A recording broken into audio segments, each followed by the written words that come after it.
Mr. Patel, thank you for being here. I know it's been an interesting and difficult 2 days. And I wasn't going to talk about the Epstein thing because there's a lot of other issues that affect the FBI, but I have to say a few words. I've sat here, I've listened to this, I've watched it, and my Democratic colleagues are so concerned now, Mr. Patel, all of a sudden. Where were they last year? Where were they the year before? Where were they the year before that? Where was the last president in any of this? Well, I know, the only thing I see is a single letter from the ranking member that was sent in 2019 that he didn't like the plea deal, and some people signed on to that. Most of the truth, the real truth, let's be honest, let's be intellectually honest. The real truth is we didn't hear from them at all, anybody of them. Hardly any of them ever mentioned it. Some of them didn't mention it at all until the beginning of this year. Earlier in the year it started. Not one Democrat asked Director Wray. We all remember Director Wray was here. Not once, not twice, multiple times.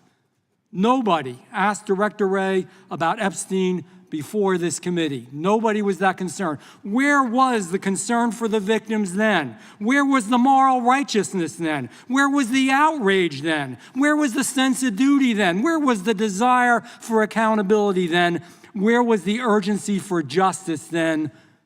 Most of all, where the hell was the integrity then? You know what the truth is. Let's just say it, man. Tell the truth time. The truth is, it's politically useful for them to try to do this now, even though they didn't give a damn about it in the past. And you know what? That's an insult to the victims, and that's an insult to America. Continue to do the work you're doing. Continue to uncover what needs to be uncovered. One real quick thing before I say anything to 9/11. We know that was mishandled by the past director and by the past FBIs. There are family members here. There are family members who are concerned. God Almighty, we want to get to the truth of that. I ask you, please, to meet with them, to talk to them, and to investigate this with truth. In the Biden administration, we went through a very dark and difficult period of time. The FBI trust was broken with the people. Catholics this is the stuff we've been talking about, were labeled radical threats for praying in their churches with their rosaries. Parents at school boards were called terrorists for standing up for their children. Hindu holy men in New Jersey. We have the largest Hindu temple in the world. They were attacked. They were put up against the wall with guns to their heads. So it isn't just a Catholic or Christian thing. American Jews were targeted in colleges and universities, and a lot of folks in the FBI, in the past FBI, not this one, didn't give a damn. We can't go back to targeting religion. We can't go back to silencing free speech. The Biden administration did that. So I got questions for you. Hopefully thoughtful questions that you can answer for us in a thoughtful way.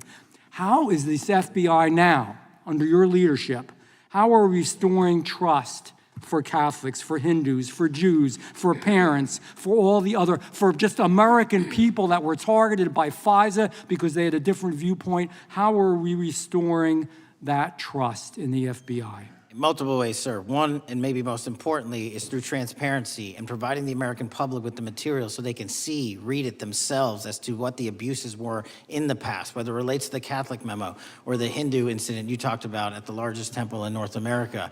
Any institution of faith and any member of faith will not be investigated by this FBI because they are men and women of faith ever, period. And nor should they. Nor should they. I don't mean to interrupt you, but my God, of all the amendments to the freedom of speech, freedom to believe in what you want to believe in, I know you're standing up for that. Continue. I'm sorry. No, that's it. Sorry.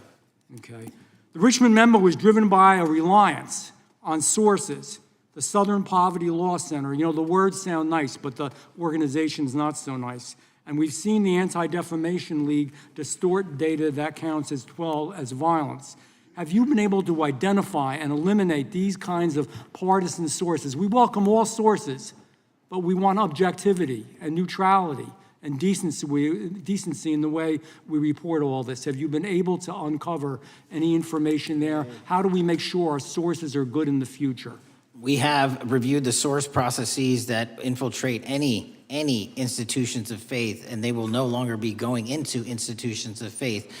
They will be directed towards criminal activity and protecting the homeland, the two most important missions the FBI has, and that's what we're going to continue to do. Good.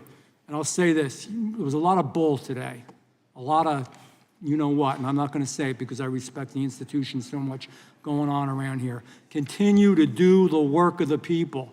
You are here for that reason. The administration is here for that reason. It was weaponized and politicized, the FBI, in the past.